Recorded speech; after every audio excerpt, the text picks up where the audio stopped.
नमस्कार दोस्तों, स्वागत है आपका अपने चैनल धार्मिक ज्ञान 011 में। आपसे रिक्वेस्ट है कि वीडियो को अंत तक जरूर देखें। वीडियो पसंद आए तो लाइक करें, साथ ही दोस्त, रिश्तेदार में शेयर एंड सब्सक्राइब जरूर करें। इससे हमें वीडियो बनाने का मोटिवेशन मिलता है और इस तरह की सच्ची धार्मिक ज्ञान की बातें लाते रहेंगे। आज हम नमस्कार प्रिय दर्शकों, आज एक बार पुनः आप सभी का स्वागत है। मित्रों, जो स्त्री पुरुषों में असंतुष्ट होती है वह स्त्री अपने पति के सामने यह 3 नाटक अवश्य करती है। प्रिय दर्शकों, आज का हमारा यह प्रसंग बड़ा ही ज्ञानवर्धक है और बड़ा ही प्रेरणादायक है। चरित्रहीन स्त्री के लिए बद्ध चलन, स्त्री के लिए अपना धर्म, अपना कर्म और अपने लोग हमेशा से ही पराये होते हैं।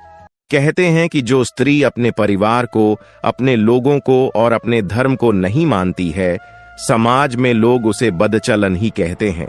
इसी तरह आज हम बात करने वाले हैं कि जो स्त्री पर पुरुषों से असंतुष्ट रहती है वह स्त्री अपने ही पति के सामने कौन सी 3 नाटक करती है। आज के ये जरूरी बातों को आप सभी अंत तक अवश्य सुनिएगा। अंत तक इस वीडियो के साथ बने रहिएगा। आज की यह वीडियो बड़ी ही ज्ञानवर्धक है और बड़ी ही प्रेरणादायक है। ये वीडियो आप लोगों को बहुत कुछ सिखाकर जाएगी। साथ ही बंधुओं, इस चैनल पर अगर आप मेहमान बंधु बनकर आए हैं तो चैनल को सब्सक्राइब अवश्य कर दीजिएगा, क्योंकि आपका एक सब्सक्राइब हमारे लिए काफी मायने रखता है। साथ ही मित्रों, आप केवल हमारे दर्शक ही नहीं, आप हमारे परिवार की तरह हो। आपके एक सब्सक्राइब करने से हमारा परिवार बढ़ता है, इसीलिए चैनल को सब्सक्राइब अवश्य कीजिएगा। दोस्तों, आइए जानते हैं। कहते हैं कि मित्रों, प्रेम के भीतर कभी भी उम्र नहीं छिपी होती है। कहते हैं कि जो सच्चे प्यार करने वाले होते हैं वे न तो उम्र का लिहाज करते हैं, न ही धर्म का लिहाज करते हैं और न ही अपनों का लिहाज करते हैं। बंधुओं, इसी तरह एक बार की बात है, एक नगर में बहुत ही धनी सेठ रहता था। बंधुओं, वह सेठ करीब अपनी 62 वर्ष की आयु को पूरा कर चुका था, यानी कि वह आधा वृद्ध हो चुका था। अपने जीवन की आधी आयु को वह सेठ जी चुका था। मित्र बंधुओं, इसी तरह इस उम्र में भी सेठ का विवाह नहीं हुआ था, परंतु सेठ चाहता तो अपनी बेशुमार धन दौलत की वजह से कहीं से भी विवाह कर सकता था। परंतु मित्रों, कहते हैं कि मनुष्य का भाग्य और दुर्भाग्य विधाता ही लिखते हैं। जो विधाता लिखते हैं वही होकर रहता है। बंधुओं, इसी तरह आधी आयु पूरी करने तक भी उस सेठ का अभी तक विवाह नहीं हुआ था। उसके बाद में सेठ बहुत परेशान रहा करता था और जब सेठ पूरी 62 वर्ष की आयु पूरा कर चुका था तो सेठ बड़ा ही चिंता में पड़ने लग गया। सेठ सोचने लगा कि मेरे पास खूब धन है, धन दौलत की मेरे पास कोई कमी नहीं है, खूब सारा मेरे पास पैसा है और मैंने अपने जीवन में केवल धन ही कमाया है। परंतु अब मेरी आधी वृद्ध आयु हो चुकी है। अब मेरे मर जाने के बाद में मेरे इस धन दौलत को कौन संभालेगा? आखिर इसका असली हकदार कौन बनेगा? बंधुओं, फिर इसी तरह गांव के कई बुद्धिमान लोगों से सेठ ने जब चर्चा की तो उस चर्चा को लेकर उन बुद्धिमान लोगों ने, उन वरिष्ठ लोगों ने सेठ को अच्छे अच्छे रिश्ते बताए और सेठ से कहा कि तुम विवाह कर लो और विवाह के बाद में जब तुम्हारे कोई पुत्र पुत्री होगी तो ही तुम्हारी इस पूरी जायदाद के असली हकदार बनेंगे। इसी तरह फिर मित्रों, सेठ के पास खूब सारा धन था। धन की सेठ के पास कोई कमी नहीं थी, तो सेठ अपने विवाह योग्य लड़की देखने के लिए चला जाता है। मित्रों, जब लड़की के घर सेठ जाता है और अपनी वधू को देखता है, अपनी पत्नी को देखता है, तो सेठ की पत्नी करीब 19 वर्ष की एक नई युवती, एक लड़की थी। दरअसल उसके बाद में सेठ उस लड़की को देखकर, उस स्त्री को देखकर प्रसन्न करते हैं और विवाह करने के लिए तैयार हो जाते हैं। मित्रों, फिर इसी तरह उस युवती स्त्री का विवाह उस वृद्ध सेठ से कर दिया जाता है। प्रिय दर्शक, उसके बाद में उस जवान युवती लड़की से विवाह करके अपने घर ले आता है। तो जब सेठ अपनी पत्नी को अपने घर लेकर आता है तो दूसरे दिन ही सेठ अपनी पत्नी को अपने घर की सारी जिम्मेदारी सौंप देता है। फिर इसी तरह जब रात्रि का समय होता है और सेठ जब अपनी पत्नी के पास समागम करने के लिए जाता था तो उसकी पत्नी उसे आसपास भी नहीं आने देती थी, क्योंकि वह वृद्ध था। दोस्तों, अगर कहा जाए तो उस सेठ की उम्र उस जवान युवती लड़की के पिता के समान थी, और देखा जाए तो यह एक पाप के समान ही था। उसके बाद जब भी सेठ की वृद्ध आयु के रूप में अपने पति को देखती तो वह स्त्री पूरी तरह लड़खड़ा जाती है। और तो और मित्रों, वो जवान युवती स्त्री सेठ की नई दुल्हन जो थी वो अपने ही पास के वाले एक सेठ के ही लड़के से प्रेम कर बैठती है। और यहाँ मित्रों, जब भी वृद्ध सेठ पास आने को चाहता वह स्त्री अपने आसपास भी नहीं आने देती, अपने हाथ तक को भी नहीं छूने देती वो जवान सेठ की पत्नी। और जैसे ही मित्रों रात्रि का समय होता है तो वह सेठ चुपचाप लाचार होकर के सेठ अपनी पत्नी से दूर होकर चला जाता है बाहर और एकदम अलग सो जाता है। अगले ही दिन सुबह में मित्रों वह सेठ की पत्नी अपने वृद्ध पति से झूठ बोलकर बहाना बनाकर के बगल के रहने वाले उसी सेठ के लड़के से मिलने के लिए चला जाया करती थी।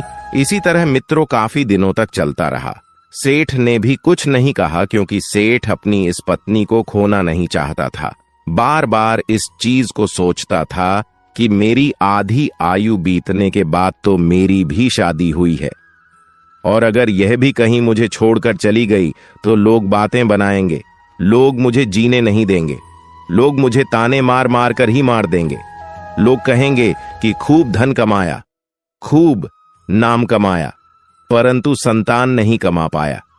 मित्रों, इसी तरह सेठ कुछ नहीं कहता और सेठ की जवान पत्नी रोजाना नए नए वस्त्र खरीद कर लाती, सेठ के कमाए हुए धन को खूब उड़ाती।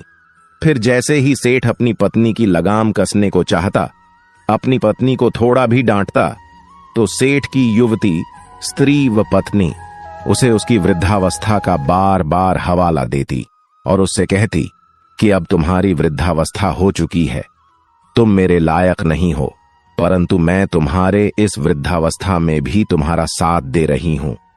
यही बहुत बड़ी बात है। उसके बाद मैं सेठ अपनी पत्नी से ही बहुत परेशान हो चुका था।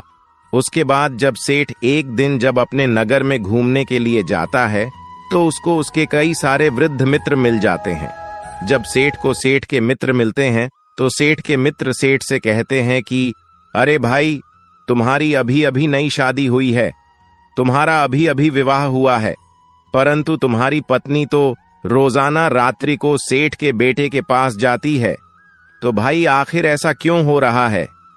प्रिय मित्रों, उसके बाद में सेठ उनके पास और देर नहीं रुकता है।